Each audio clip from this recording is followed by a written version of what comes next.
I'd like to welcome you all to the February 25th, 2020.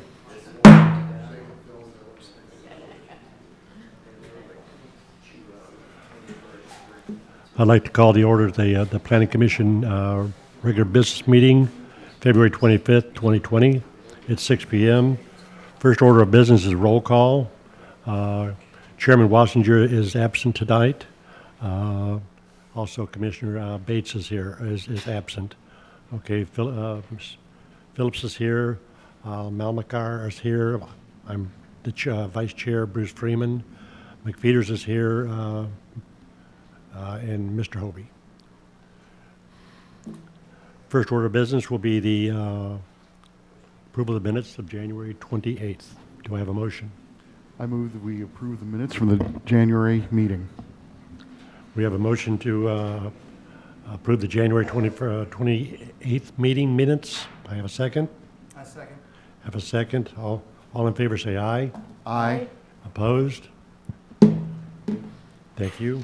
It's unanimous. Public comment. The Planning Commission will accept public comments for items not otherwise on the agenda for tonight, for the first 15 minutes. Do we have anyone that would like to speak on any issue that's not on the agenda for tonight?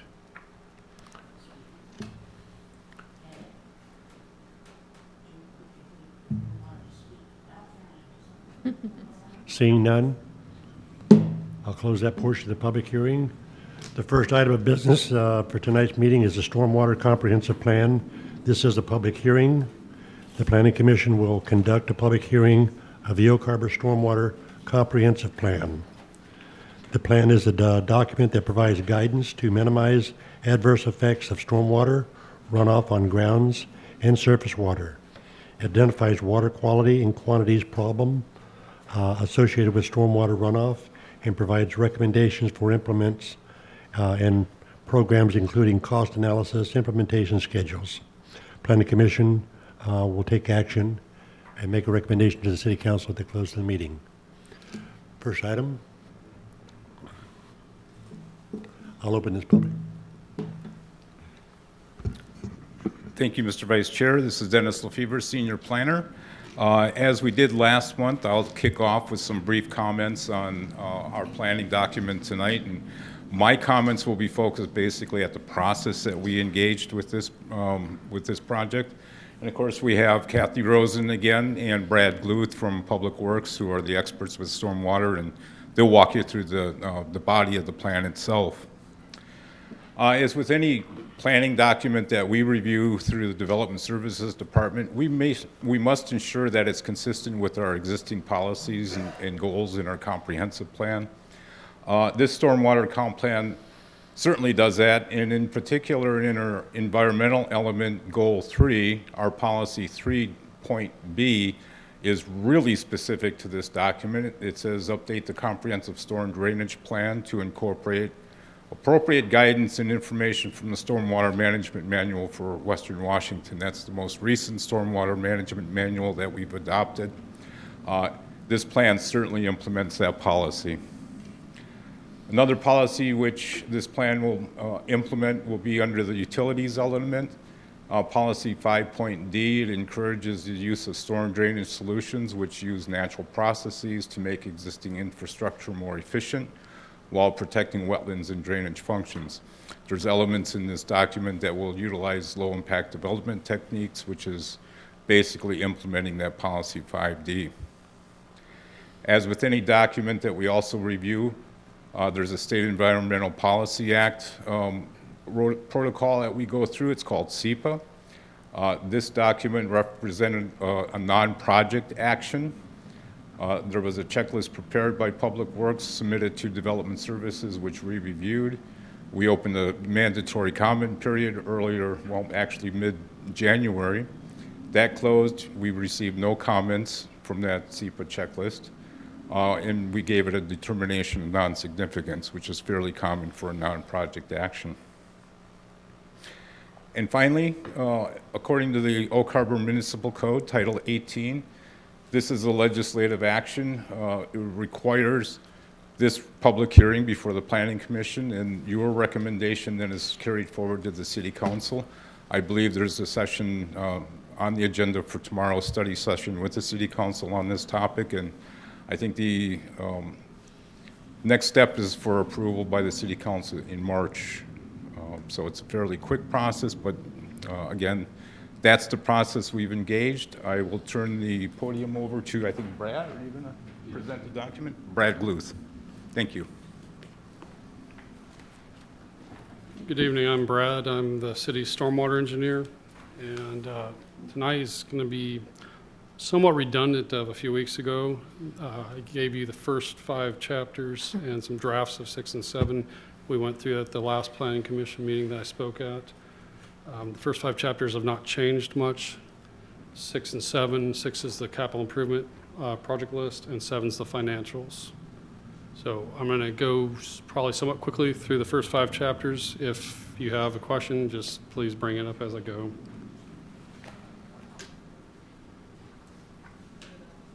Oops.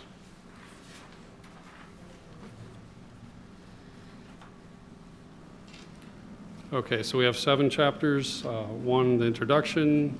2, the drainage area characteristics. 3, the stormwater system analysis. That's the modeling generally. 4, water quality. That's talking about pollutant removal and regulations to remove pollutants. 5, operation maintenance.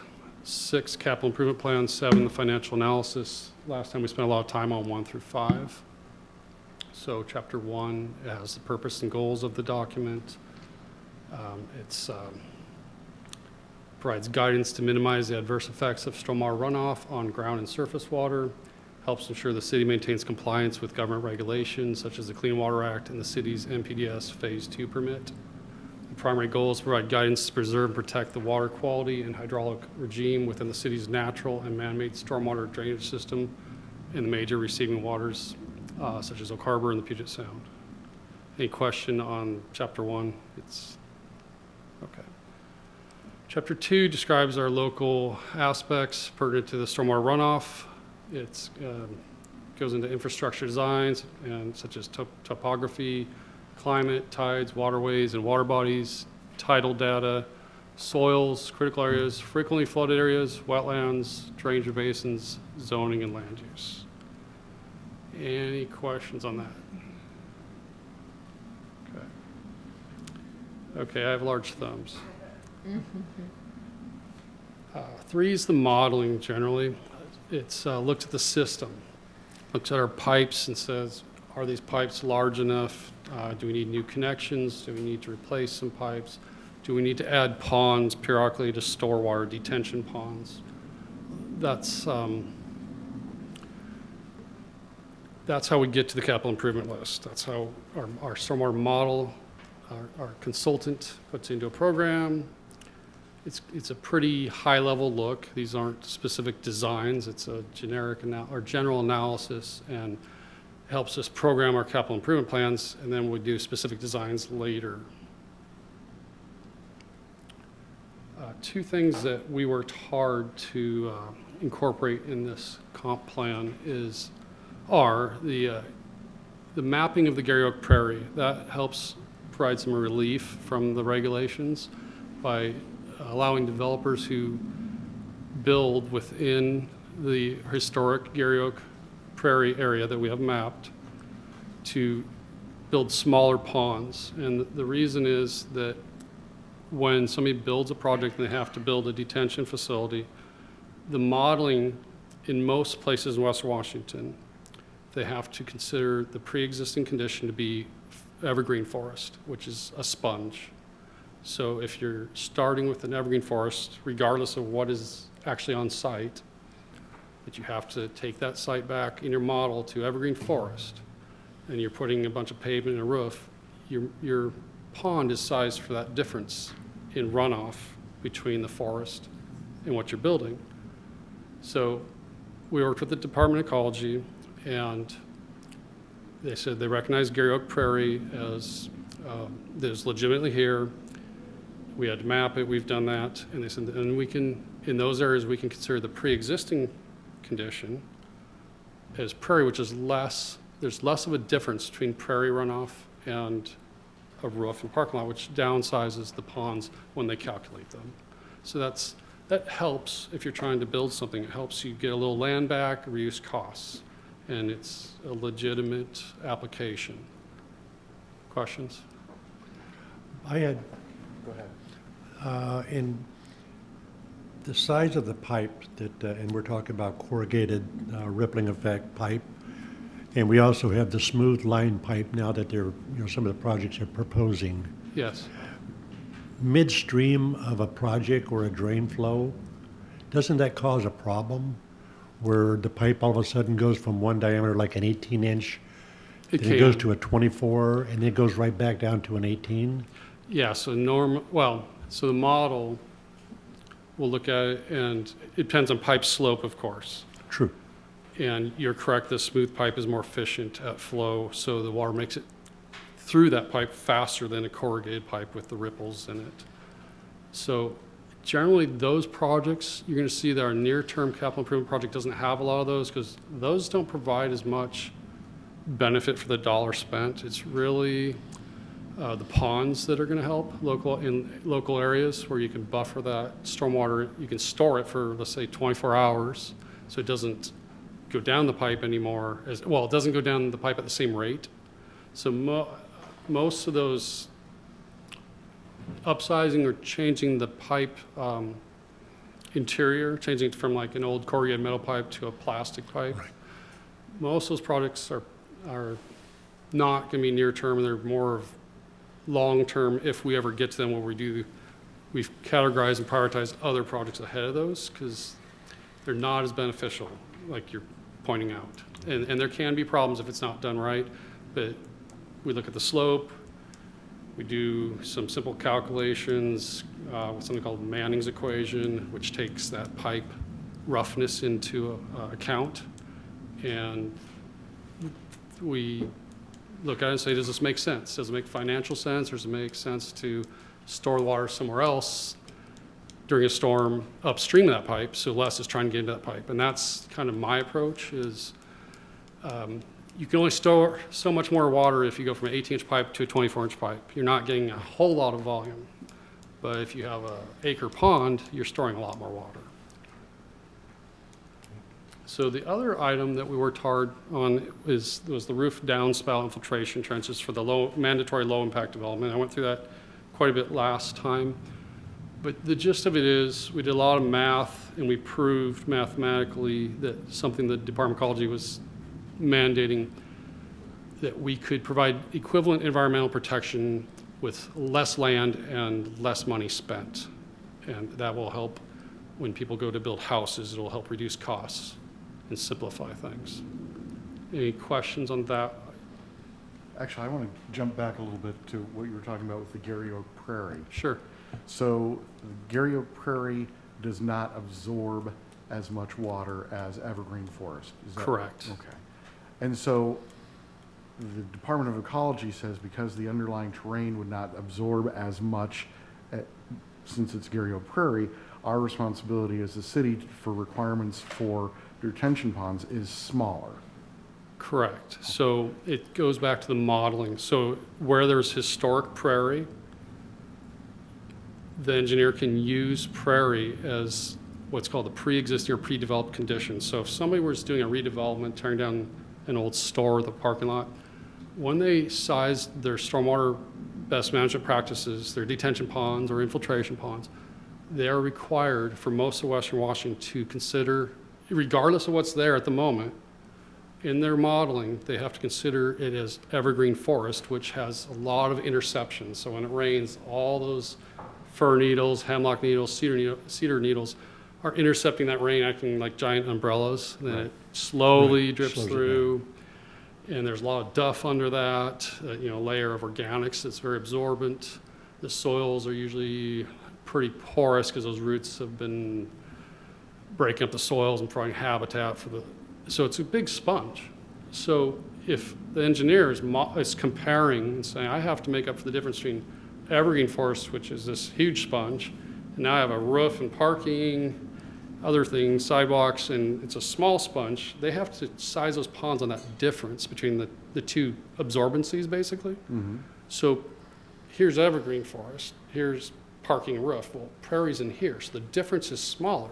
So they have to store less water or put less water back in the ground. Because the DOE says, well, what was historically there? So there's only a few things you can historically look at. It's basically prairie or evergreen forest, and almost all places are evergreen forest in Western Washington. We're just Right. lucky. Right. I guess I don't entirely understand why that is. Not that I'm saying this is your responsibility at all, but if we know that a certain amount of water is going to typically come down, or we want to plan for unusual events for heavier than normal rainfall like we just experienced, Yes. why do we care what it used to be and instead just plan for what we expect the ground to absorb under current usage? That can go way back in history with how the DOE developed all these rules. I mean, 20 plus years back. But what they're trying to do is return the hydrology. It says right in the manual to pre-European settlement. So if pre-European settlement had evergreen forest, they want you to model that. If pre-European settlement had a prairie, they're allowing you to do that. Why we care, there has to be a balance between the infrastructure costs and the amount of rainfall that somebody's tasked with dealing with. I mean, if their whole site has to be a pond, there can't be. Sure. So there's a balance, and that's how the DOE has struck that balance. Okay. So the Department of Ecology, as a matter of governing philosophy, wants to put in place methods that would, in effect, return us to a condition as if we hadn't shown up here. Is that As if Europeans had not shown up here. okay? That is right in the manual about pre-European settlement. Okay. All right. Thank you. And that is something that we were required to adopt. Sure. Okay. Any other questions? Okay. So there's part of the map of the Gary Oak Prairie.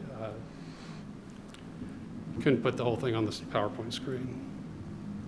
That is how we're justifying downsizing the trenches. We're in a rain shadow, and the state had everybody in Western Washington having the same size trenches for the same size house for the same soil. It was prescriptive. We said, we're in a rain shadow.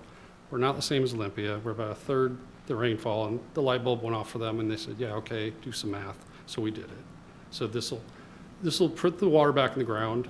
The math shows it'll work, and it won't require people to spend so much money, take so much land to put the trenches in. Okay. You get less rainfall. And those plastic chambers are a little different design than the DOE says to use, but they're okay with them. That provides more storage volume per surface area than a traditional infiltration trench, which is gravel. You don't store a lot of water in those voids of gravel. Okay, so chapter 4, we talked about extensively last time. It's the water quality. It's a lot about regulations, Clean Water Act, the MPDS Phase 2 permit, which we're permittees of. And basically, there's a lot of parameters we have to look at and keep pollutants, particularly pollutants from vehicles. They are one of the notorious sources. They leak, they break dust, has lots of things in it, transmission fluids, radiator fluid. So roads and parking lots are considered pollution generating surfaces, and so that's why you see all these best management practices trying to treat that water before it leaves the site. Any questions on chapter 4?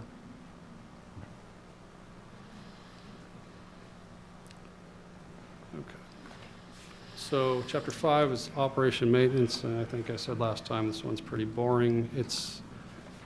There's two main parts to that chapter, and that they are, one is the minimum maintenance we have to do to comply with our permit, and then there's what we really need to do to make sure our city functions.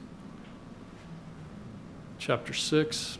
So this is pretty much the same slide we talked about last time. This is the near-term capital improvement project list. These names on here don't quite match what's in your in the PDF we sent you of the plan. These identify better what's going on, and I kept them that way so it's a little more obvious. Some of the names in here are a little more obtuse.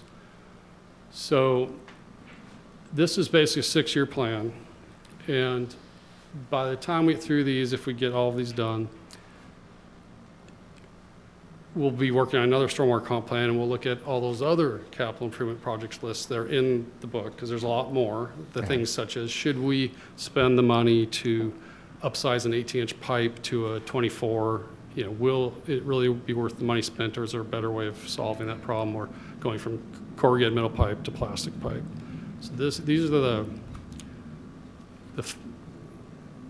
between the modeling and between staff's knowledge of the issues, and between the new retrofit mandate that the new permit has put on us. We have to look at our basins, and we have to choose one. In the next permit cycle, we have to implement a basin retrofit, meaning generally a pond. And it's going to store water and treat water. It could be a constructed wetland, it could be a pond.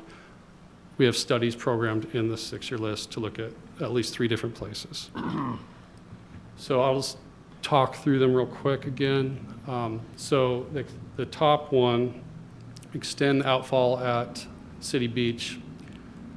So that's a pipe extension of a 30-inch pipe that is right next to the baseball fields, between the baseball fields and some adjacent condos.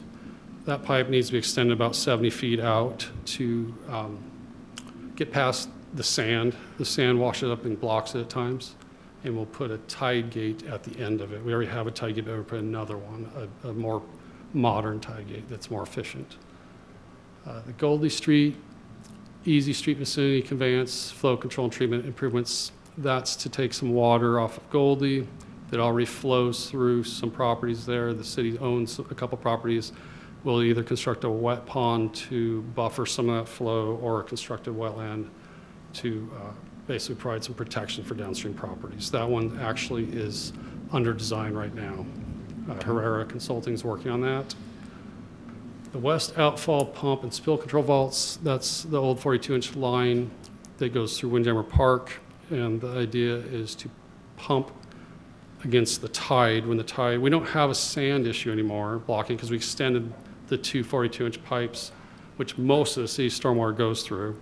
We extended them several years ago, and that solved the sand issue that would build up at them. But when you have a high tide, you still have an issue. So you have to push, you have to pump against it. And so we want to put a spill control vault at the same time with a trash rack, screen some of the plastics out, so we're not putting plastics out there. But also the spill control vault would be if you had a car accident, or once in a while on an old vehicle, maybe you see gas tanks rupture. We've seen electrical vaults lose their mineral oil. And so if you have a vault, it goes down and gets caught in the vault under the right conditions, it can be pumped out of the vault before it hits the bay. It's much, much cheaper to suck it out of a vault than clean it up out of the bay. Sure. So that's what that one is. Friend Marsh retrofit feasibility study. So this project has been around since the 90s. It was identified. We have about 25 acres down in Friend Marsh. The idea is to take some of the water out of Highway 20, put it down there, and probably is going to be constructed wetland. It will buffer, it will provide storage. We have a flooding issue occasionally at the intersection of Beeksman and Highway 20. We have to have pumps down there. So it'll help with that flooding issue, but that water that goes through that system right now is not treated. And if we can run it through a constructed wetland, that's a treatment facility, and it'll store the water, so we could kind of kill 2 birds with 1 stone, address a significant flooding issue of the highway, and treat that water, which that project falls right in line with what the DOE is mandating for retrofits anyway. So that one's, we have a study program for that, and that's a likely project, I think. So convert well site 10 to detention pond, that's up by Broadview Elementary. That's to intercept and store some of the water before it comes down to 6 in Fairhaven. We've had a few issues over the years. We've made significant improvements. This would hopefully solve the issue for most stormwater events. It would just be a detention pond uphill before water can come out of the catch basins down to the east. Upsize Woodby Avenue, Fairhaven lines, that is somewhat along the line of what Bruce was talking about. To me, this is probably a lesser priority of these on the 6-year term. You just don't get as much bang for your buck by taking a pipe from this to this. There's not that much storage volume in there, and you have to be careful about downstream. If we divert water into Friend Marsh into a constructed wetland, we can readjust the flows through the 2.4 to 2-inch lines. We may solve some of those upstream issues without doing this kind of project. Passing vault treatment retrofit study, that's one that it's a smaller scale and much cheaper. The concept is to take our old passing vault that we're working on a new lid for. It's a viewing area. It's going to be a much prettier viewing area soon. It's under design right now, but part of that vault, there's 2 sides. One side is not used anymore. In theory, we could take the stormwater pipe that's about 8 feet to the east of it, put it through the vault, put the filter cartridge media and stuff in there, and treat that water and do a retrofit for some of the southeast neighborhood. It wouldn't be nearly the scale of the Friend Marsh project. The 7th Avenue wetland BMP study, the city owns 5 acres off of Coochie Street. And the idea, so water enters a wetland mosaic north of 7th Avenue from Oak Harbor Road, Goldie Road area. There are old agricultural trenches or ditches in there. And some of that water short circuits down to 7th Avenue. It just hits the ditches and goes right through. So if we have 5 acres and we make a constructed wetland or a stormwater detention pond, we can buffer significant volume and give our downstream system more conveyance capacity. And so, let's see, the DOE required retrofit based on studies asterisk. So there's 3 studies. We won't know which ones we're going to do until we do those studies, which retrofits. We have to do one the next permit cycle, which starts in 2024, unless there is a lawsuit from 2 third-party groups against the Department of Ecology trying to force that retrofit implementation into this permit cycle, and I don't know where that's going.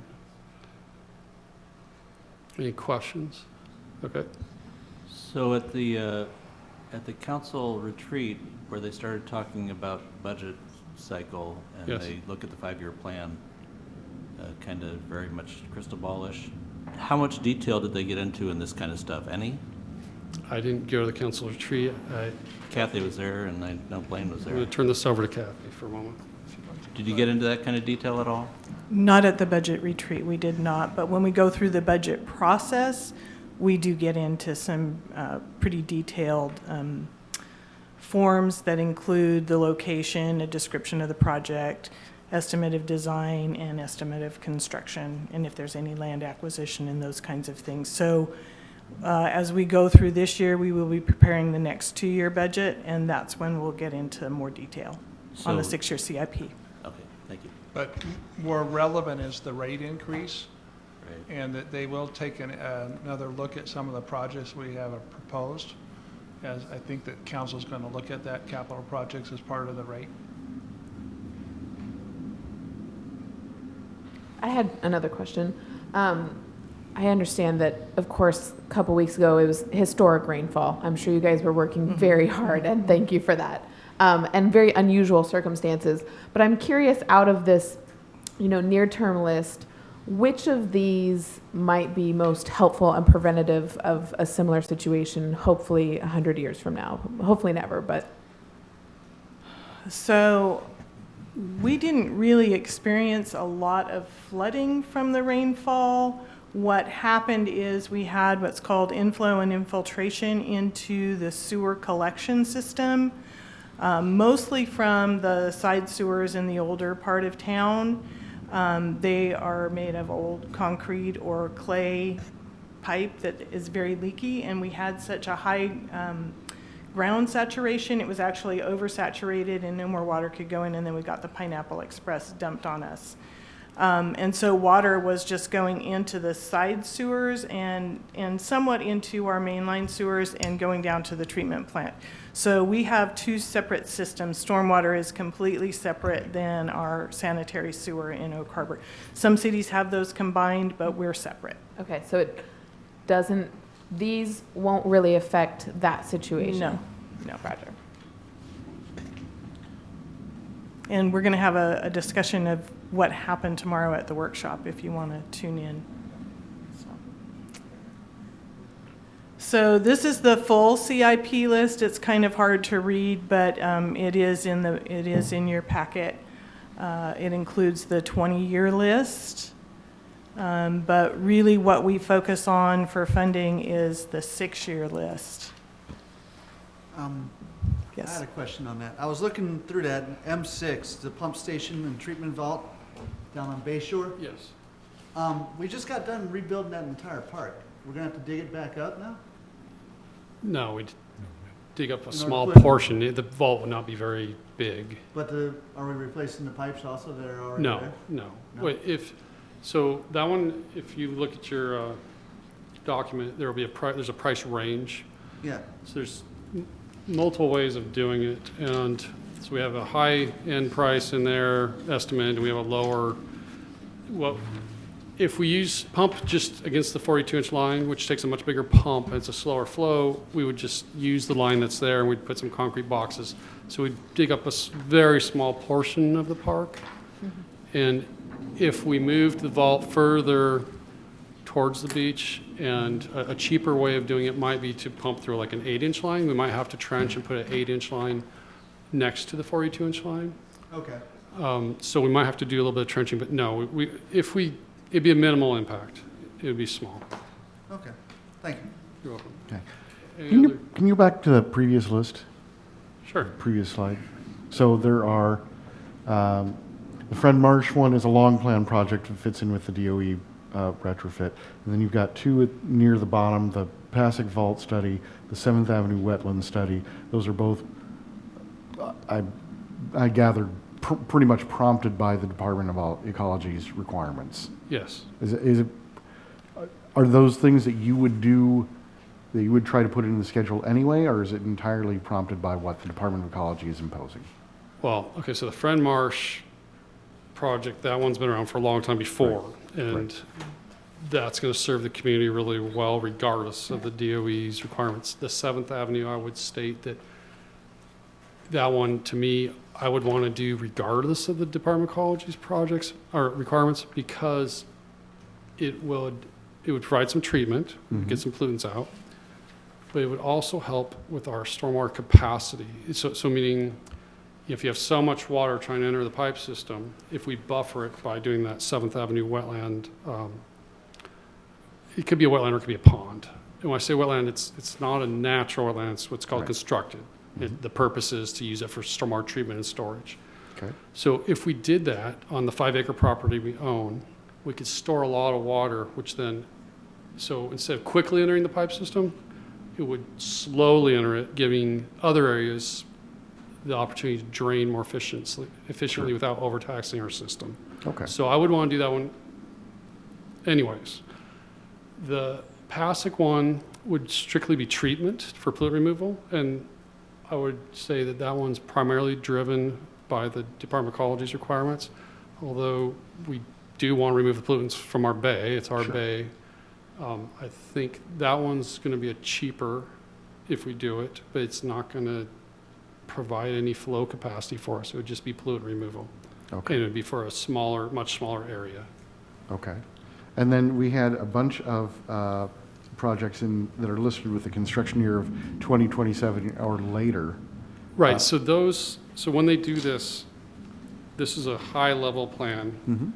So they look at all the needs, they do the modeling, and the modeling isn't necessarily right. We have to calibrate, like when this event happened the other day, we go out, a lot of us are driving around taking pictures. Sure. And so those are things that we would look at closer later after we take care of what we deem more important. And so as we knock off these items, those will come higher on the list. Right. And as we do a new comp plan, we'll get more projects identified and we'll rejuggle them and say, what makes sense in the 6-year plan for that comp plan? Sure. And No, those will be on the radar in the background. I'm just trying to gauge how much of the projects in here are things that ecology is kind of more or less requiring us to do that we wouldn't necessarily want to do, with an eye to how much cost are they imposing on the city that we wouldn't otherwise incur. Most of those that are off this list, such as the pipe upsizing, those are more for localized issues on a street. Okay, Maybe the water ponds on the street or something sure. every so many decades.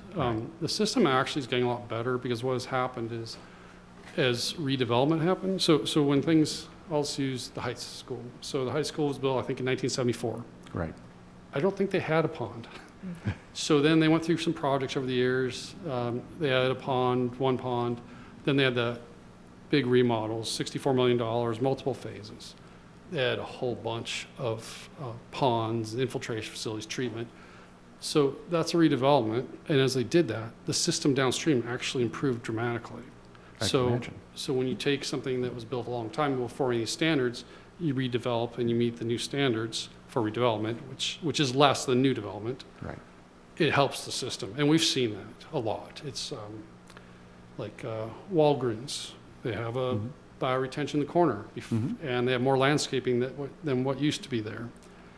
And let's see, the Safeway fuel site. They have underground detention. You can't see it. They have treatment and detention underground. And that used to be Godfather's, and there's more landscaping there than when it was Godfather's, and Godfather's had no detention, no treatment. Oh. So when these sites redevelop, it helps our system. Okay. And that's what a lot of those projects are. Those are not necessarily, they're driven by the DOE's development regulations, but the retrofits are driven by a permit. The permit is saying development and redevelopment are not enough to save the sound. And so they're saying, instead of relying on development or redevelopment, the municipalities must now actively retrofit basins in their capital improvement projects. And that's new, this permit cycle and this comp plan. And that's one of the reasons we delayed this comp plan, because these new requirements came in, and it doesn't make sense to have a capital improvement project list from a comp plan that's obsolete Sure. a year, later. So Okay. did I answer it? Sort of. Well, go ahead. We If have, I we did- have kind of an ongoing series of things that the state requires the city to do, not just in stormwater, but in all things related to the comp plan. Yes. And one of my regular questions is, how much of this stuff are we doing because there's somebody in Olympia who says we need to do it, rather than something that we recognize we need to do here? And how much is that diverting resources from things that we would like to do? So for example, Okay. that Northeast 7th transportation project that's been on the books for, as far as I can tell, as long as anybody can remember, are there other things that the state is making us spend money on that are preventing us from being able to do that? So it's a different flavor of money. Yes. I think I can clarify a little better. Any time we are mandated to do something like a retrofit, we're going to try to pick the best, most efficient project for our community. We're not going to just pick something that says just to satisfy the Department of Ecology. We're going to look at all the parameters and say what satisfies the Department of Ecology, but what also helps Oak Harbor. And that's how we've come up with this list. Okay, well, I think that's a great strategy. Thank you. Okay, so anything, we're going to go to finance, which, you want to just take it from here? Okay. So we've had HDR Inc. perform a utility rate analysis on all 4 of our utilities, including stormwater. And it was included the 6-year capital improvement list that you just looked at.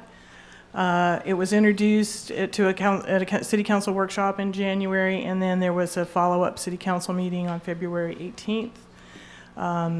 Council has postponed a decision on that because they want to look at they want to look at all of the utilities, the list of capital projects. Are there any other ways to save money and possibly reduce utility rates?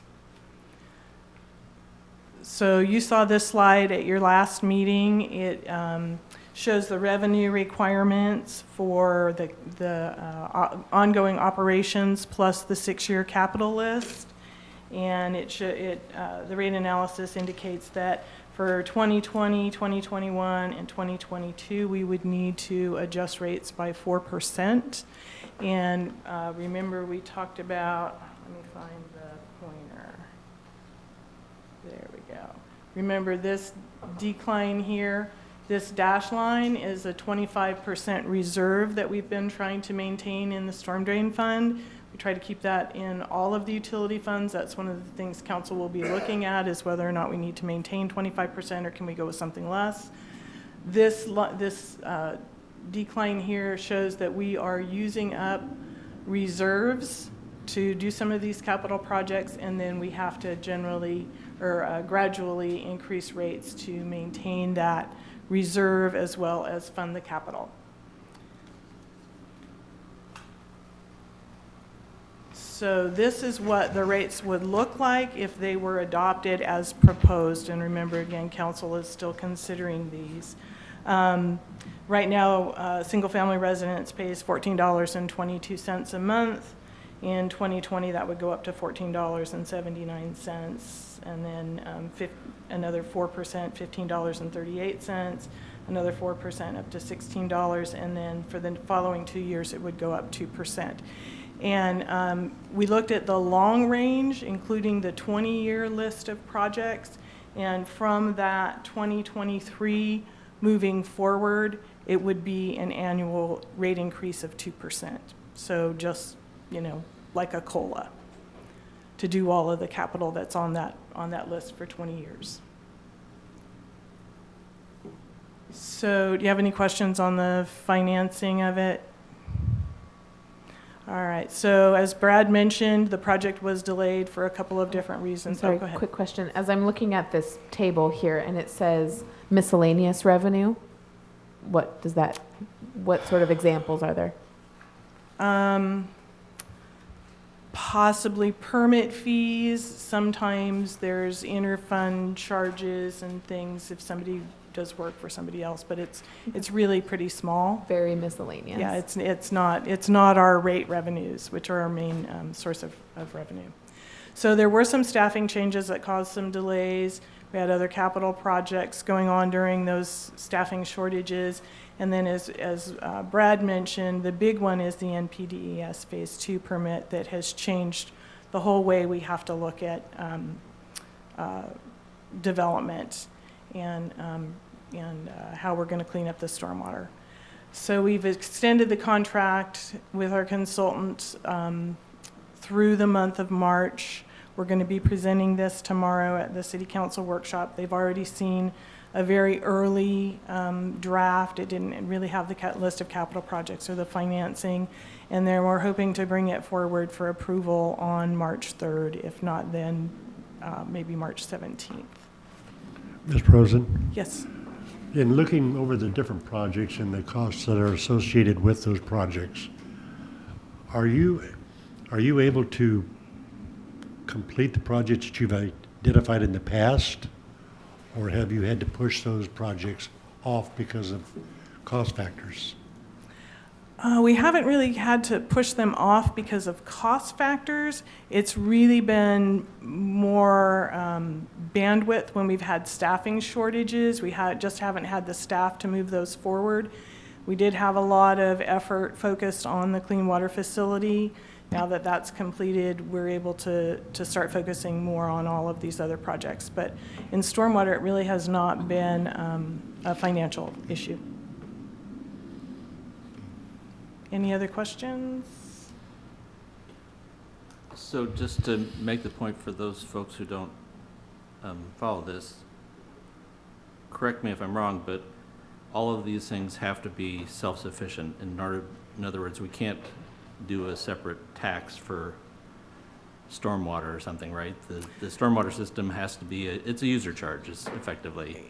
Yeah, so they're called enterprise funds, Right. and the utilities need to be self-sufficient. But you can't take money from the water fund and use it for stormwater projects. They can only, those revenues, those utility rate revenues can only be used in that particular utility. There is one exception to that, though. The general fund, the city's general fund, can contribute to any other fund in the city if they have that much money. But then you lose those general funds Yes. for other things. that Yes, are important exactly, Projects. exactly. So, Thank you. okay, thank you.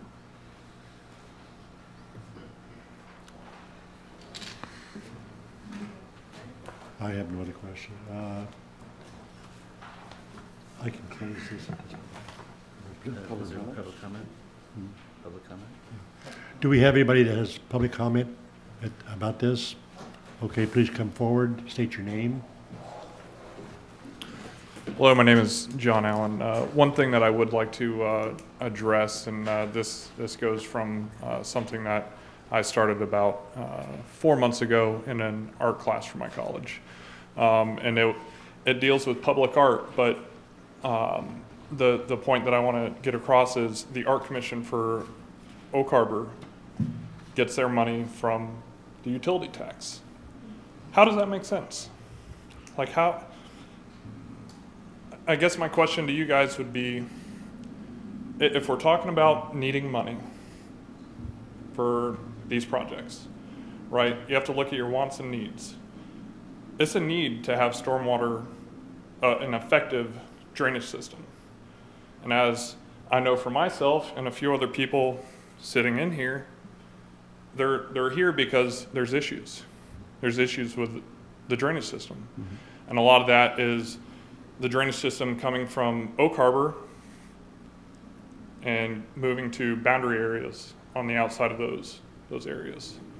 So how can we justify an increase in tax when we have money being allocated for things that are not a need? So that would be my question to everyone. And I think my biggest comment that I would like to just put out there is, before we start hashing over who can, get funds from where, and I understand general fund, it's, but how can you justify a tax increase for utility tax when those tax dollars are being spent on, say, a $110,000 leaf sculpture in the middle of Oak Harbor?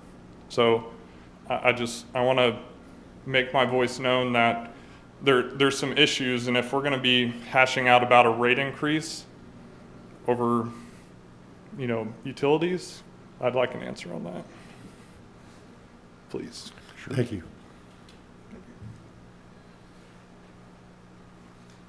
Is that something either of you guys can talk about? I mean, we have was it 1% of the money goes to art projects in Oak Harbor? Is Yeah, I that think- a state requirement, or is that So- something the city council passed? It was originally formed, my history or my information on this is originally, I think the state allowed for utility projects to have a certain percentage of the project cost go towards art projects. And that was to kind of do some projects that are qualitative as opposed to just quantitative. What started happening was a lot of these projects, stormwater, sewer projects, were under the ground, and that there was also a requirement that 2%, whatever project you do, had to be directly tied to that project. I think what they had in mind was, you design stormwater drain covers or something like that. But for the projects that the city was doing, there was no actual way to spend that 2% of the money directly related to the project. So the state, after a few rounds, kind of changed how cities can allocate that 2%. And so the city of Oak Harbor chose to allocate that funding for general art purposes and kind of diverted that money from project specific to a utility general. So that's how the Arts Commission got funded, or funding every year. And a few years ago, this question came up to the city council: do you want to still support the funding for the Arts Commission? And they voted yes to to keep that funding in place and to support the Arts Commission. So this has been publicly discussed a little bit in the last couple of years. Sure. But I guess it's 2%? It was 2% initially. Now I don't know what the percent is exactly that's coming in from utility taxes. And I don't know how much is coming from just our utilities. There's a lot of other franchise utilities that are paying into it as well. Oh, And sure, that's- but So cable and- it's just not stormwater or just our utilities. Okay. And the state requires that 2% to be allocated for art I or don't think- permits? no, it was at one time a requirement, Okay. but they took away that requirement, but the city has chosen to divert that fund. Okay. So not directly pertinent to the stormwater plan, but certainly of Yeah, the interest. connection with So- the utilities. So if I may, Mr. Kmack is correct. When it originally started, it was a percentage of a project cost, a project cost. What it is right now is it's 0.25% utility tax on 3 of our utilities. I don't believe stormwater gets charged that, but the other 3 do. So we have a general 6% utility tax on all of the utilities in the city, including power and natural gas, Comcast, cell phones, water, sewer, garbage, storm drain. And then on top of that, there is a 0.25% utility tax that goes into the art fund. Isn't that correct, Mr. Oborn? Yes. Yeah, so that's what it is right now. And it's only on 3 utilities. It's not on storm drain because at the time that was implemented, storm drain did not have a lot of extra money. Okay. And if I understand it correctly, that is, under state law, it's not like that money could be redirected to operations or maintenance or capital for those utilities. It can only be used for art. Is that correct? It goes into a separate fund for the arts. Now, whether or not that is required by the state, I'm not sure. That Okay. would be a question for Mr. Oborn or our city attorney. Okay. I think part of the frustration that I'm hearing from the audience, if you think back over the last 5 or 6 years, there's art now where art didn't exist before. It came upon us very, very quickly. And some of it made sense, some of it did make sense, but that's not our decision. That's the Art Council's decision. But it did come up very quickly, a lot of it all at one time, over a very short period of time, I believe, including the leaf structure that's out there off of 20, everything that's up on Pioneer Way, very short. But they were also building their funds for these projects.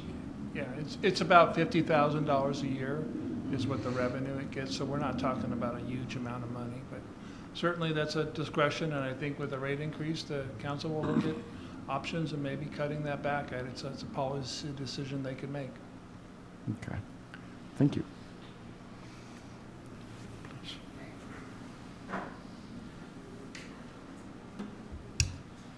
My name is Jim Forbes.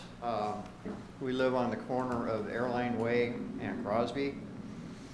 And there's a county ditch that runs through the north end of our property right at that intersection, going to the west, and then it turns and goes to the north and intercepts back into Crosby Way, close to the golf course.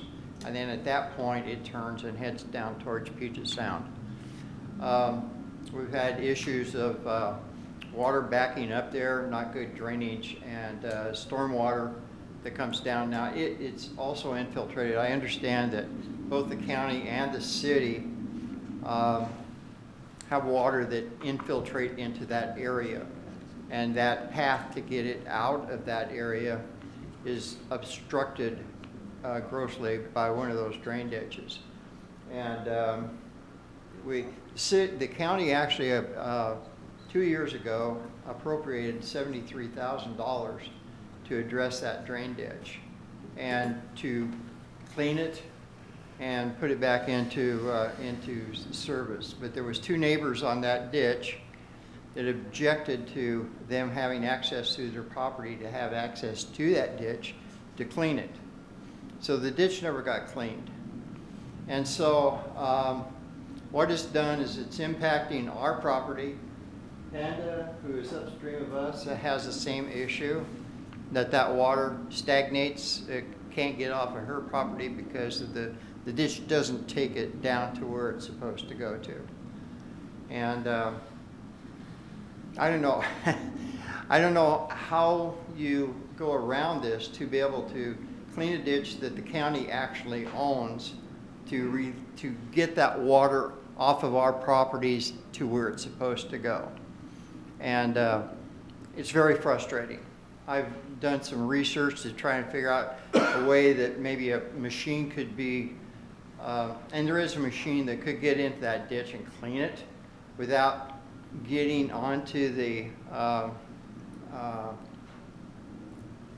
it would actually work down the ditch. There's a 10-foot easement that the county owns on both sides of the ditch, and this particular machine could clean it. The problem is I haven't found that machine anywhere in the United States. And it would, I know there's a way to address this, I just don't know. You know, the cost of me as a person, you know, to fight the county and city and anybody else to get that ditch cleaned, it's pretty much at this point at the impasse. And I don't have the funds to go down there and do it, nor do I have the energy to go down and hand clean a ditch that, you know, it's only 1,900 feet long. And I'm out of time, but anyway, I wanted to let you know that we do have an issue with that. Thank you. For those, some of those same questions, we all know what happened with the golf course this past month with the rain collecting in, I think one house got flooded, the daylight basement.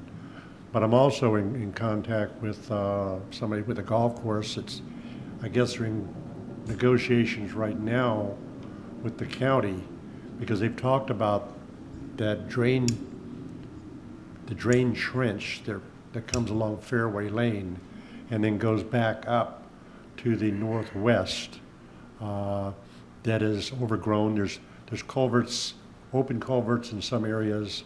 There's culvert piping in other areas. A lot of overgrown growth is closed up, some of it dammed it up. It's collapsed and things like that. That's causing some of the problem. But the individual I was meeting with, he was just talking about the impact it had with the golf course and where they're going with it with the county. So maybe that's part of the same issue that you have. I'm not sure which. No, I'm about to speak to that issue. He lives further north by the, sorry.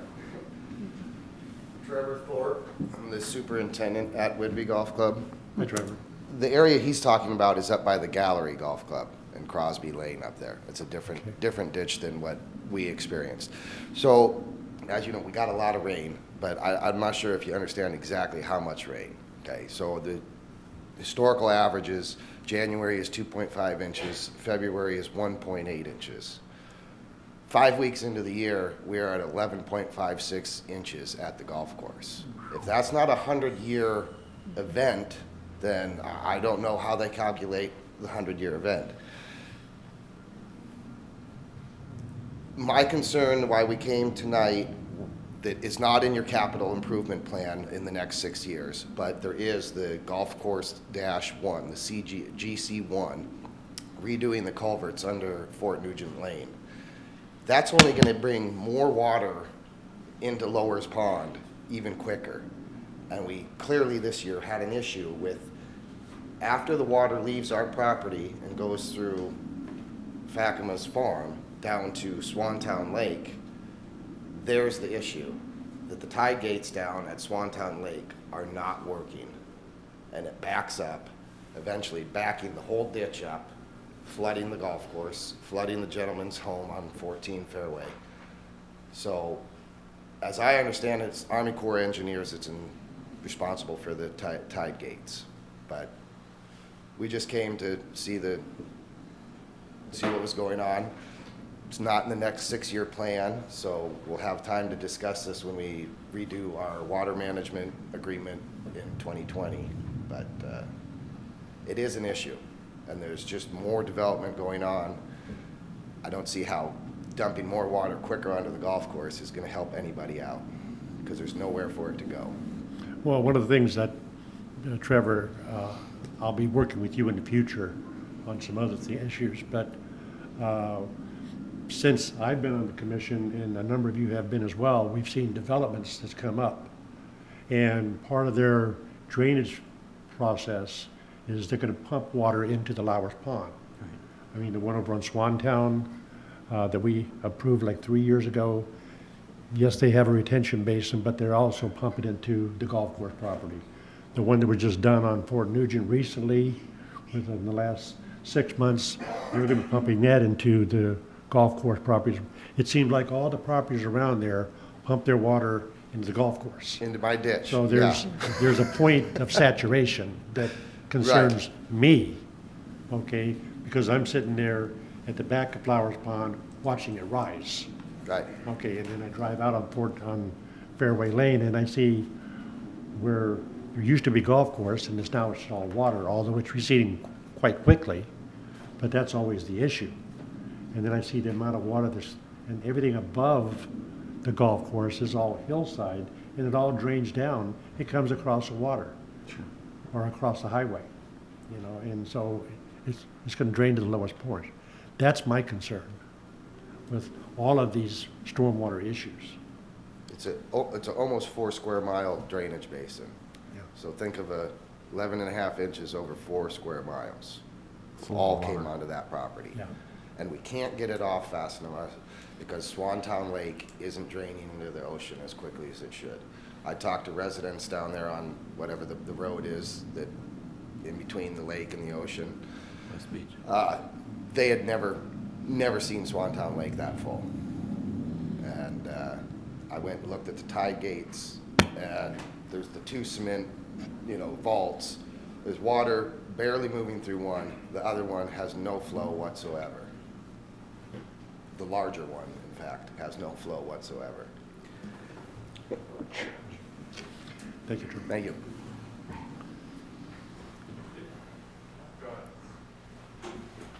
Christy Jensen, Oak Harbor, Washington, 1380 Southeast 8th. As far as the Forbes property goes, what brings it back to the city, just as he just said, is that the city is allowing these developments like, what's that one called? West Meadows. They drain a pipe even underneath Airline Way that goes onto the Forbes property that's supposed to be taken care of through these ditches that the county is to maintain, which isn't being maintained, and then is flooding their properties. So they all go together. It's not like, oh, that's the county's problem, or oh, that's the city's problem. We all work to get our water to the ocean. So it has to be worked out between everybody to get that done, and everybody has to do their part. So I just wanted to hook it together. Anybody? If I may.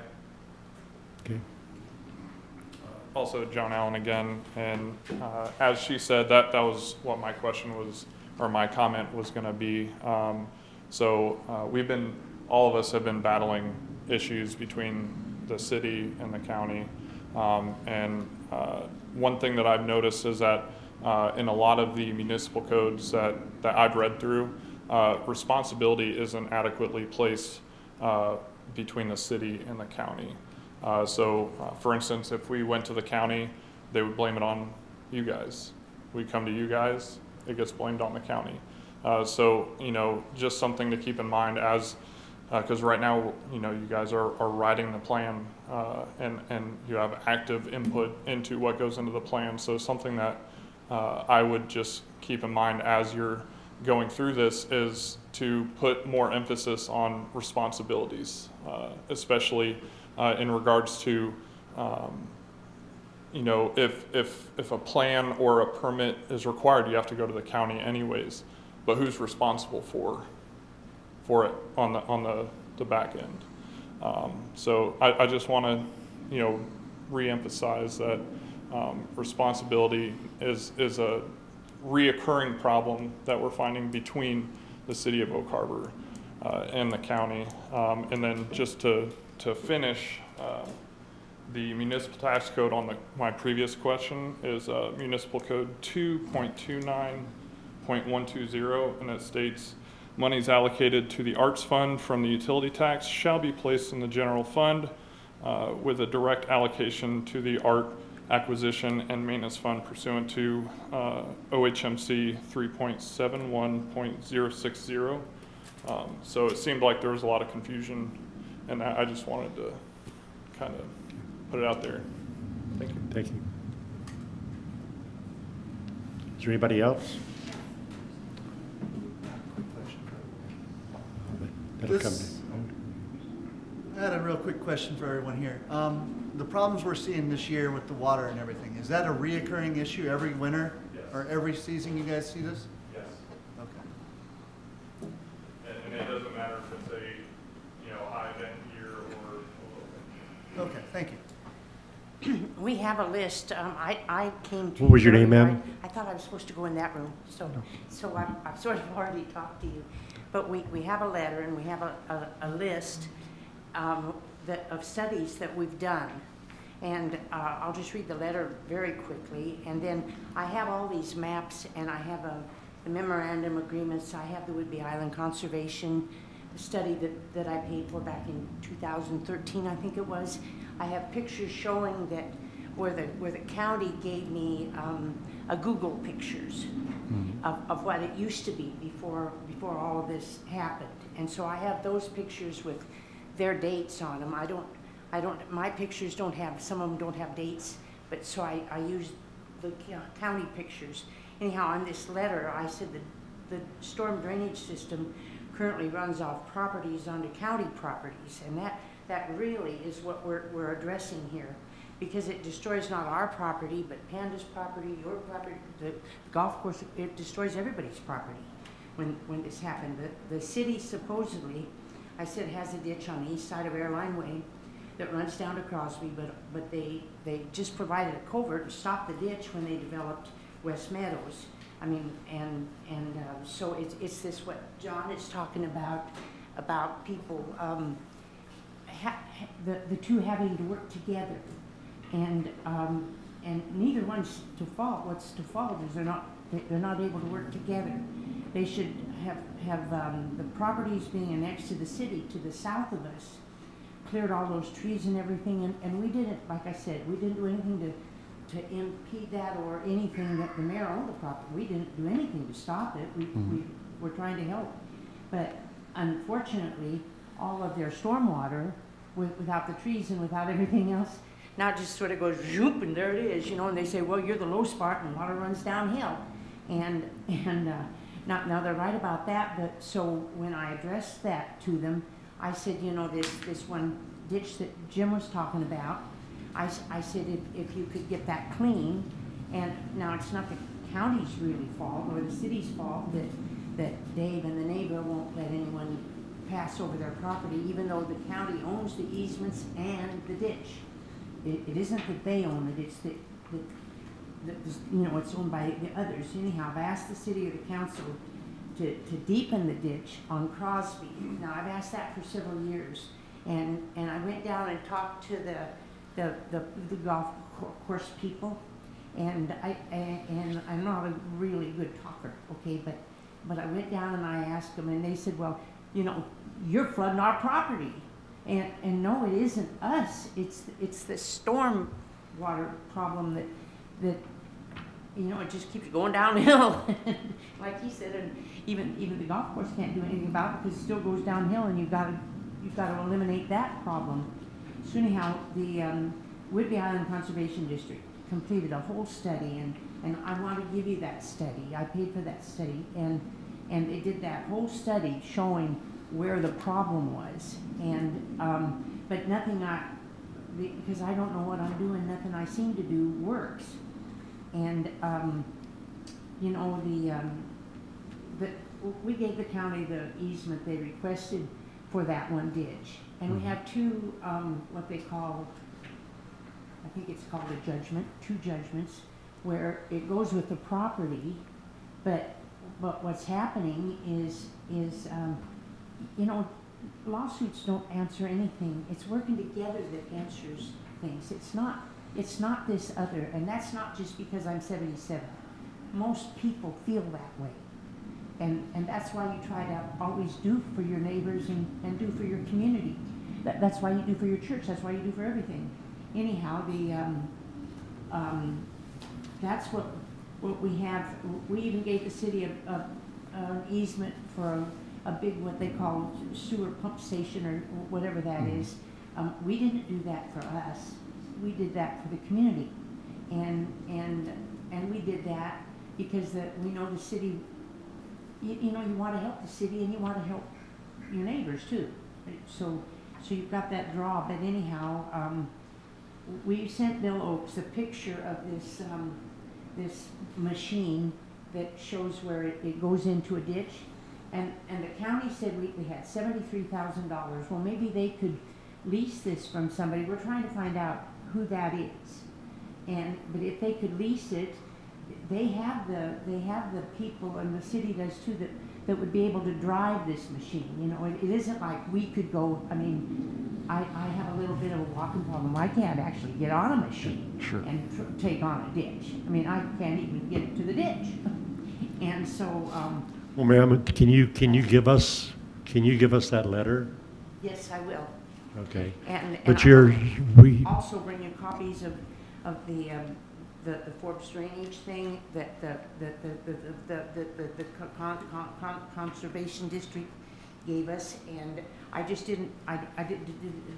We could bring those by to whoever wants that, and then anything you can do. My husband knows more about it than I do. I kind of have a little bit of communication.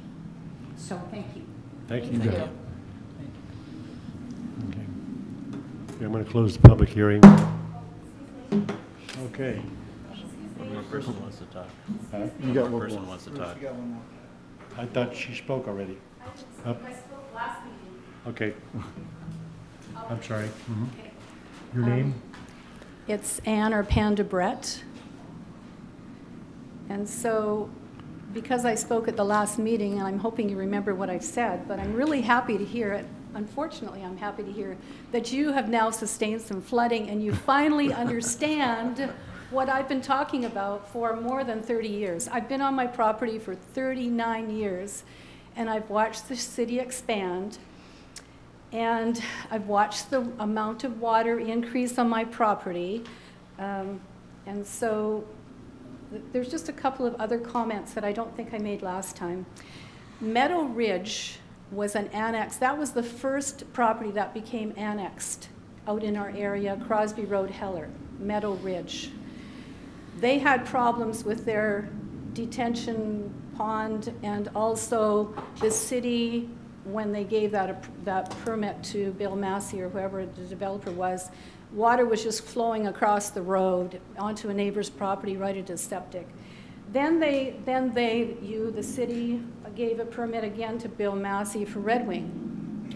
And that's a higher property over by the Family Bible Church. Well, water runs downhill. My property's down there. So is Mr. and Mrs. Forbes and the other people that go west. I question Red Wing's detention pond because I know it doesn't work right. Is it the soils themselves? Was it improperly conceived? I don't know. Maybe Brad might know. But I'm just bringing this up because I want you to think about future permitting, future developments. We can't go back and change what's happened, but we need to keep in mind what is going to happen in the future. So then West Meadows came along. This is the one that's right across the street from the Forbes. That one really doesn't impact me because I'm back further. But there is another one that I want you to think about, and that is the property that is above the Forbes. It's south of the Forbes property. It's up at the top of Airline Way. That has been, the owners there have been talking for several years about wanting to annex that. They came and cleared it all, but they can't get for whatever reasons. They haven't got any, they're not annexed yet. There's not enough people in the county who want to become in the city. But that one you really need to direct your attention to when you're writing these stormwater revisions, because that is a real, that hill is a hill. I mean, it's the elevation really changes. And if you, oh, there's 10 seconds left. So what can we do to write into that for future developments that the water is just not going to go downhill and be left for into a plugged ditch, and then it's just going to back up even more? Let me respond to your statement that you just made. The last development this body that authorized was on Fort Nugent Road. And since that time, all developments now no longer go through the planning commission or the city council. They go to a hearing officer.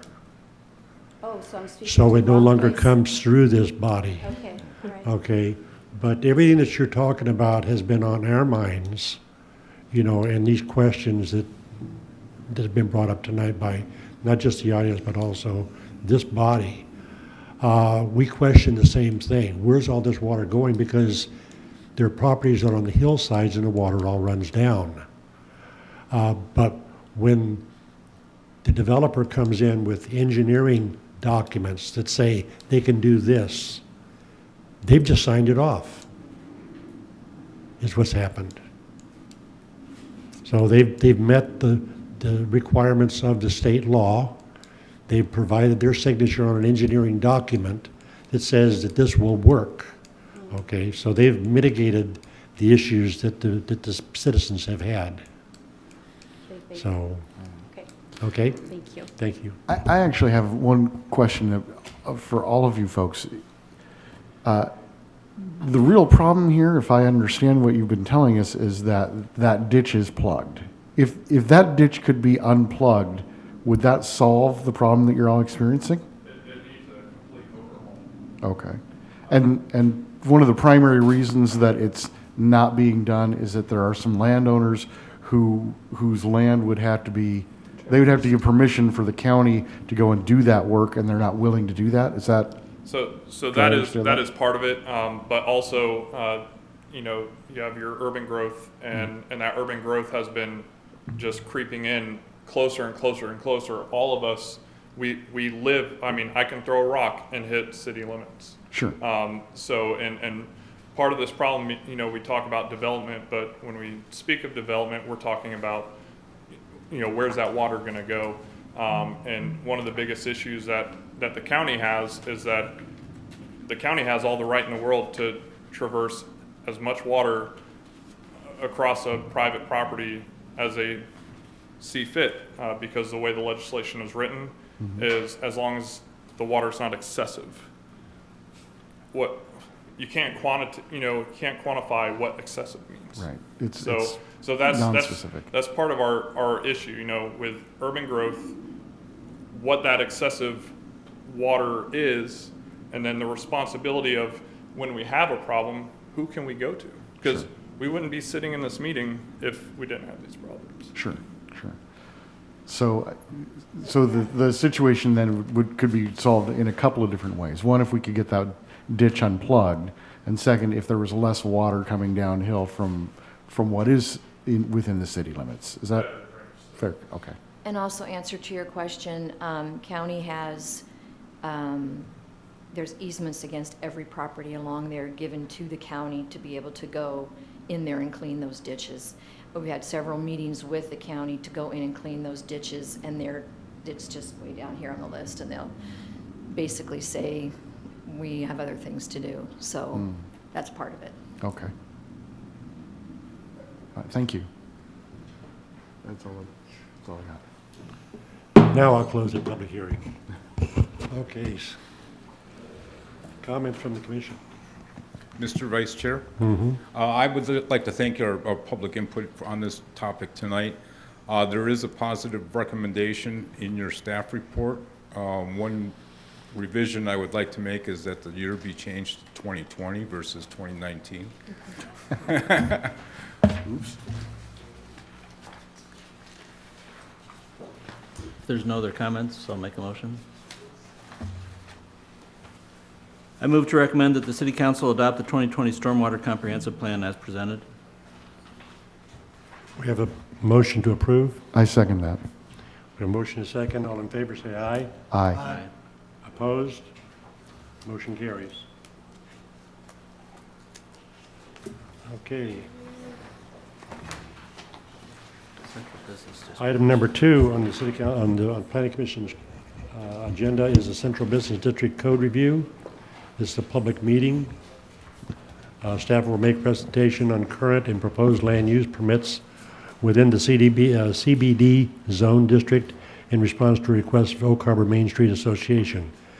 This area is also subject to the pending moratorium on new development applications for mixed uses. Potential changes for future needs will be discussed. The presentation is a continuation of the one held December 10th, 2019 meeting. Thank you, Mr. Vice Chair, members of the Planning Commission. This is going to be a fairly brief conversation tonight. I'm going to give you kind of an update of what we're doing. A lot of what's happened since the last time I spoke to you in December has been kind of within the mind and research and reading and writing and stuff like that. So the rubber's really going to hit the road here very soon. And so I just want to give you a little update on what the process is and where we're at and where we're going. So everybody knows the background. I'm not going to sit here and read slides to you, but as you mentioned previously, the Oak Harbor Main Street Association requested that we make some changes to the code, and so this is the portion that talks about uses rather than the design issues that we already addressed. And then we do have the moratorium on new construction, and that, of course, has been extended till August 28th of 2020 or thereabout, however the dates work out, but it was extended for 6 months. The original moratorium was a 6-month period, and we have the extension. And it is our goal to be done by that time, so we don't have to draw this out. We want to get it done, get a good job done on it, and be able to move on with our lives, if you will. So. We will move into kind of a project schedule here to give you an idea of what's happening. In February and March, we're working on a public survey and doing an open house that will take comments in from the community and also function as a kind of educational experience for those who might have questions about what it is that's going on exactly. In April, we'll prepare information that we've gathered together and get a draft ordinance together to introduce to the Planning Commission. In the month of May, we're planning on drafting the ordinance presentation to the Planning Commission, and then doing the recommendation to the City Council for you to move forward to them. And then in June and July, we'll be talking to the City Council, and that's all preliminary, but that's the kind of goal that we're trying to stick with here so we can get that done by August. So what we're talking about right now is obviously in February of 2020. So the public survey and open house is what we're really focusing on right now. We have some survey questions that will be on the SurveyMonkey website, and we will send out a link for that, and I'll kind of go through that process here shortly. And then about that same time, towards the end of the month, we'll be looking towards the end of the month of March, we'll be looking at doing an open house that will explain the topic to everybody, and then also kind of solicit more comments. We'll have a couple of different kind of publicity blasts that go out to get people to answer the survey so that we get some good information from the community and stakeholders. Question, is the survey before or after the educational open house? It Or will be both. Okay. Yes. Interesting. I will explain how that all works. Okay, so we have our public input and education topics, and you probably recognize these three from our previous meeting. What commercial uses are allowed in the district, the mixed use and definitions and standards for that, and then the residential uses that are in the district. These are the three things that we kind of identified as being really big ticket items for this particular process. So determining what stakeholders in the public are wanting in as far as commercial uses. Now, obviously, we can't get too deep into regulating what happens inside of buildings, but we can, talk about general ideas and retail and offices and all those sorts of things. We have the 62 permitted uses right now. We're talking about reducing those down, kind of boiling them down to be more general, to say, if you're a retail shop, it's okay for a Pioneer Way location, rather than detailing what those retail shops sell. So that hopefully will make things easier, and that's hopefully something that will allow the community to be more engaged and more understanding of what it is that we do. As far as the educational experience, the actual setup of the SurveyMonkey survey, I just love to say that, allows you to kind of provide an introduction. And so it's my plan to kind of outline what it is that we do, what it is you do, and then pose a series of questions. So that's how it's going to be set up. It's going to be both at the same time, like you were saying. And so we do want to enhance the knowledge base of everybody too. And I think that people who are engaged enough to want to take a survey are interested enough to kind of understand and learn what it is that's going on. So I think it'll be a double-edged sword there. It'll be a good thing. And then we have our mixed use definitions and standards, and we talked about this previously. What is mixed use? That's a huge topic right now. Obviously, we have the situation where the Lehigh project is going through the court process right now, and so that's going to be a topic moving forward for sure. Residential uses in the district, what it is that we're looking for as far as residential uses. How many? Do we need more? Do we want less? Et cetera, et cetera. Oops. Okay, so our web-based survey, what we're going to do is have 2 publicity pushes. The first one's going to be on Facebook. We're going to send out, or we're going to post on Facebook, try and solicit people to comment and to respond to the survey itself. And we're going to do the Channel 10 television slide. These are 2 things that we did in the past for the ADU survey, and it worked really well. It did get a lot of attention and get people coming into that. And then the second one will be in the utility bill. There'll be a flyer in the utility bill. That'll be towards the end of, or the middle to the end of next month. And so that will also double as a notice for the open house, which we're anticipating to be somewhere in that first week of April. So we will have that double notice there. So the survey itself, we're just going to talk about some brief topics here, some kind of concepts that we're looking at. The topics are going to include how often people visit Old Town, this central business district area, and what the purpose of that visit is. And what we're trying to get out of that is, what do you do when you go downtown, and what are the kind of baseline activities that are happening now? And that'll set up for the later questions in the survey itself, which will include, what would people like to see more of in the area, and what would people like to see less of? And we will have, kind of the standard list of items on there, but we'll also have an other category so people can respond to that. If they don't want to see more of a certain thing, then they can put that in there specifically, and we'll be able to tabulate that all individually. And that was actually something that worked really well when we did the ADU survey, is there were a lot of kind of customized comments, and it ended up being that, a lot of them were kind of similar, and we just hadn't put in the list. But it was still good because it allowed people to kind of express themselves the way they wanted to, which was really good.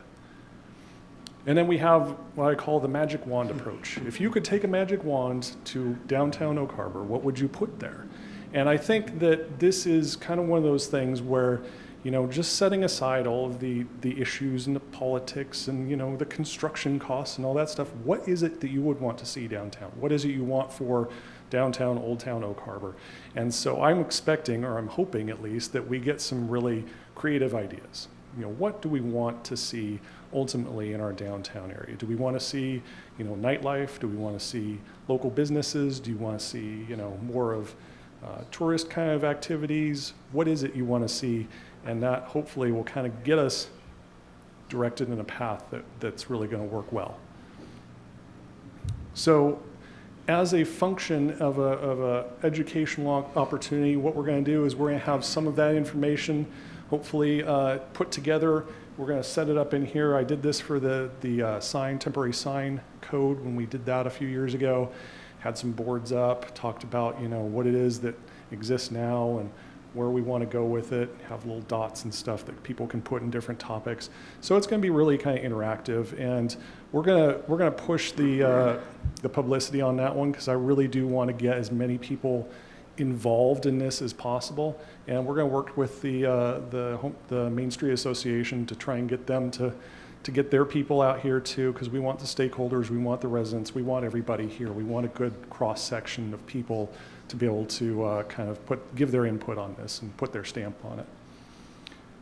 So again, we're just looking at project schedule that I mentioned before. We're in February right now. March 2020, we're going to be working on the public survey and open house. And like I said, I think we're looking at the first week in April for the actual open house itself. So that will still put us on schedule to talk to you about that at the end of April as a kind of wrapping up of our public process with that. So happy to answer any questions if you have any right now. Otherwise, I'm going to get back downstairs and start writing questions. So. So let me direct the first one to Blaine. So where do we stand on the public information officer? Is that, Starting on March 15th, I believe, or right around that date. so is that March. person going to be involved in this process at all?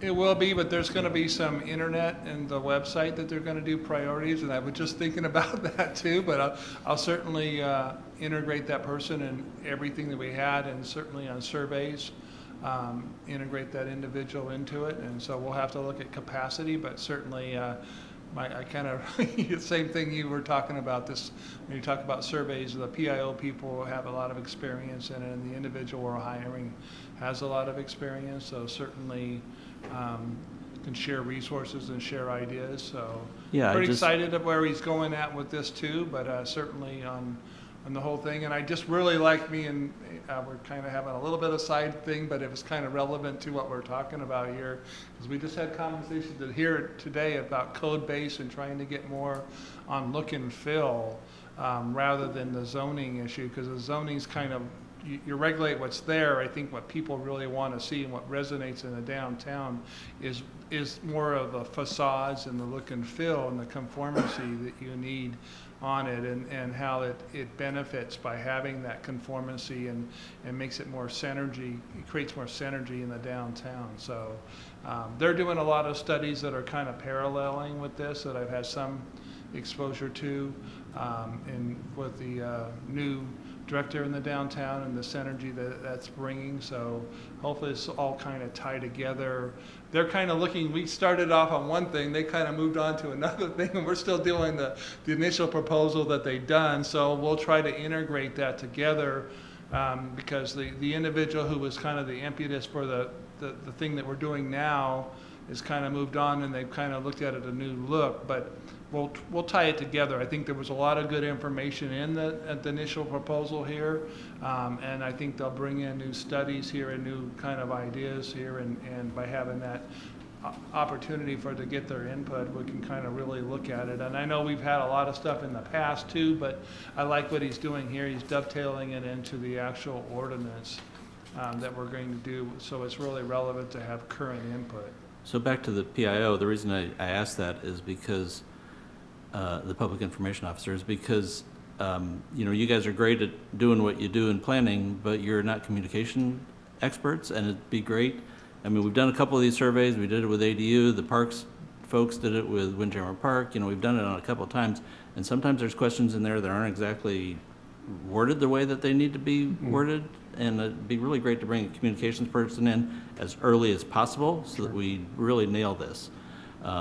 And then I'm going to state my normal objection to the utility bill stuffers, because, again, they don't go to condo owners, they don't go to apartment dwellers, they don't go to a lot of the demographics in town that are going to be using Main Street, right? They don't go to a lot of the demographics who use the parks. I have a condo that's on the park. None of the 40 units in there receive the utility stuffer because they don't get a utility bill. So just keep that in mind when you're relying on things. And I think it's great that you're doing Facebook and some of these other things. Yeah. The last one is I'm curious if any of these survey questions are going to capture demographics, because again, that's one of the things that it's really going to be important to know, like with the ADUs, if somebody lives out in the county on 5 acres, their answer may be a little bit less relevant than if they live on a 50 by 100 foot lot in town. Yeah, and that will be included in the survey itself, the demographics, age groups, and things like that. I'm not going to get too far into income or anything like that. Sure. really think that has any bearing. But, you know, it brings up an interesting thing. It might be, and there's ways to do it within the website, is that maybe if they say that they're not a resident, that they get guided to a different set of questions than a resident would. And that's certainly a possibility. I've got, like I said, I've got a list of questions. It's just kind of how they're all going to flow and fit together. That's what I'm working on and trying to get it put together so that it does, you know, so that there's not any kind of, you know, weirdness going on. So. And I certainly don't want you to hold it up waiting on the PIO to get settled in, but, you know, yeah. I use their expertise where you can. Yep. Thank you. Thank you, Mr. Lindberg. Thank you. Okay, with that, we'll go on to our final item, the Planning Commission's annual report to City Council. This is a public meeting. The Planning Commission will review the draft annual report to the City Council. The annual report is a summary of Planning Commission's accomplishments for 2019 and the proposed work for program for 2020. The Planning Commission will be asked to forward the report to the City Council. I don't have any presentation. I'm here to just answer any questions. I think at the last meeting, we had a suggestion to add a comment to this document moving forward. We've done it on page 8 of this annual report. So if the commission is all in sync with the comments, you know, we can get a recommendation and move it to the City Council. If you want to have discussion or further changes, we can accommodate that as well. It's a preference of the commission, so we'll leave it up to you to decide on that. I've got a comment. So I do have a question about the recommendation. I was reading through it and I love the recommendation. I was wondering if it's worth expanding the comment about the tidelands so that it isn't specific just to the Bluff Conservancy. You know, there's a whole bunch of parcels on Pioneer Way and possibly even Dillard Lane, I don't know, but on Pioneer Way for sure, that own the tidelands across Pioneer Way from the property. Mm-hmm. And if we are counting the tidelands as part of the calculations in density, you know, again, you may have 50 by 100 feet of land and have a density requirement that, you know, says you got to fit 20 units on there. I think that we should provide an option for, you know, deleting that requirement to use those tidelands. Something definitely to think about. I think we want to support density where we can support density. I think that's kind of something that we should all look for in any plans that we do, especially going forward with the population increases that we have and the limited land and the challenges we face with expanding UGAs forever. So I think density is an important commodity for the city to make sure that we have that capacity moving forward into the future. I'm talking long-term future. So the current recommendation is for the Bluff area, and that's a separate designation under the SMP. Now the ones along Pioneer Way has got an urban designation, so it's a different designation. So there's density in both areas, and so you may want to weigh it differently because of the different location and the desire for the community to support density. So it's something to think about. I'm not saying that don't add it, but something to think about. Even in the scenic heights, you still want to try and preserve some density moving forward because that's becoming an increasingly valuable commodity. And I don't have any issue with density. What I have an issue with is forcing density based on this imaginary land that doesn't really exist because it's underwater 365 days of the year. Yeah.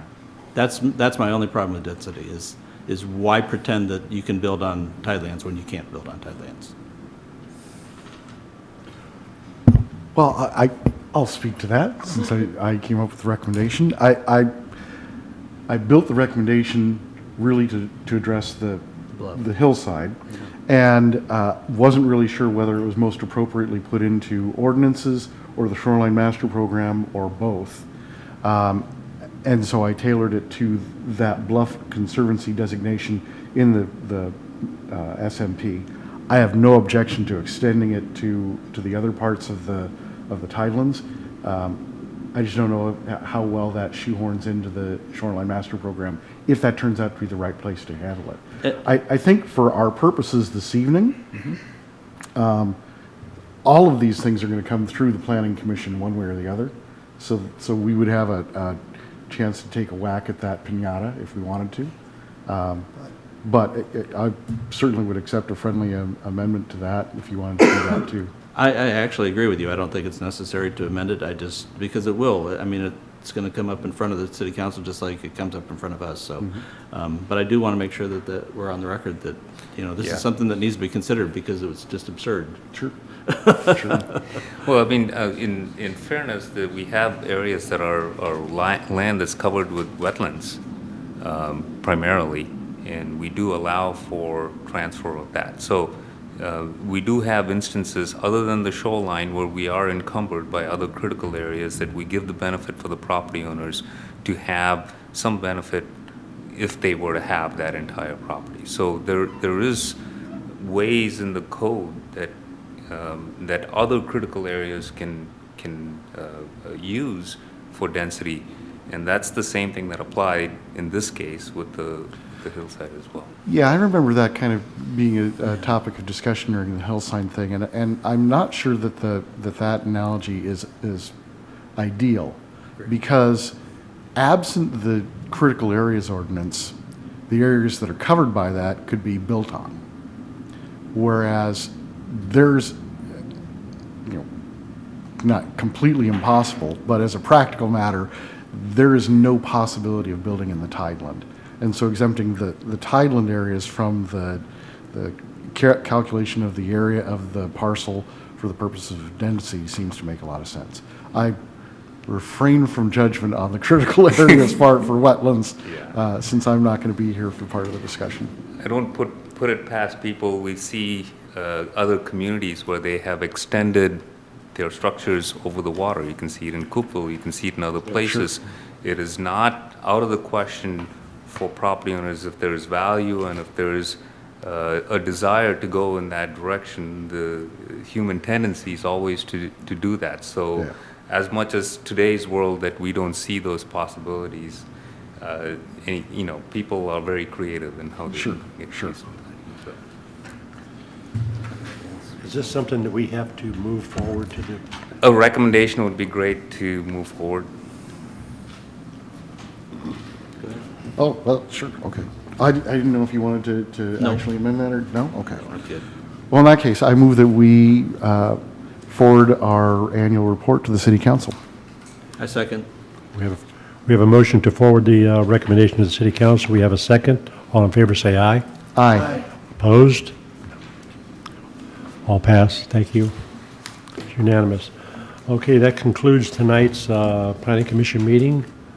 I'll adjourn it. I'm sorry. I think we want to recognize an individual whose term is coming to an end and thank him for his service on the Planning Commission.